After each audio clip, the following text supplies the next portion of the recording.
Hey everyone, Mark the Movie Man here. Welcome to the Final Cut, our little sliver of the internet. So glad you could join us today.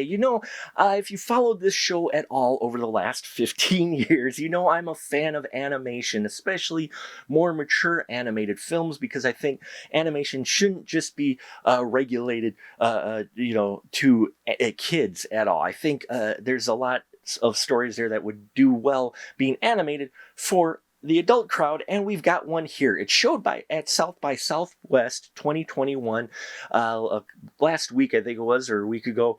And it's called The Spine of Night, and it's brought to us by Philip Galat and Morgan Galen King. And we get the story of Dazad, who is the swamp witch, who she makes this perilous journey up this icy mountain to the last location where there's this mystical celestial bloom that is protected by a guardian.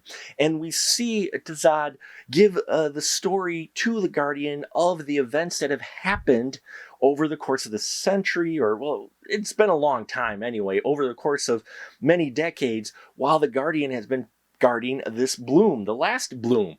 And we watch how she tells of humanity's greed and the corruption from power from this bloom has caused for humans, and discuss about where they're going to go next. This film, the spirit of Ralph Bakshi, is strong with this rotoscoped animated film. I loved every frame of this movie. Now, if that style of animation isn't yours, it's going to probably turn you off right away, but I hope not, because this film not only has that wonderful animation style, they make it their own, and the story is epic in scale. This is like old school fantasy novel type of world building that they do in The Spine of Night. I loved all the characters that they had in here. Not a huge amount of over explanation of why things are. If you're a fan of fantasy, you're going to get pulled right into this world and enjoy it if you've read a number of fantasy novels, because it plays out just like that. And the scope surprised me quite a bit. It's very epic in scope and in scale, and I appreciate that quite a bit. It's told in the style of heavy metal, but it's got more of that feel of Fire and Ice and Ralph Bakshi's fantasy world type stuff, and I appreciated that kind of merging of those two types of styles. Now, voice acting in here, Richard E. Grant plays the voice of the Guardian. You wouldn't recognize it. Neither Lucy Lawless as Tazad. I loved that. I didn't even realize it was those two actors until I read the credits after watching the film. I was like, wow, that didn't even sound like them. So they really got into this role. Patton Oswalt plays a villainous character who you might not be used to seeing him in that role, but he does it very well. I loved Betty Grable's Faye Aguirre, who is this guardian of books and seeker of knowledge. She's an adventurer, basically, and she also kicks ass, and a great character and voiced very well by Betty Grable. Larry Fessenden plays the Prophet of Doom. That was a fun character, and there's a villain in here as well that it's a slimy, really emperor-like character.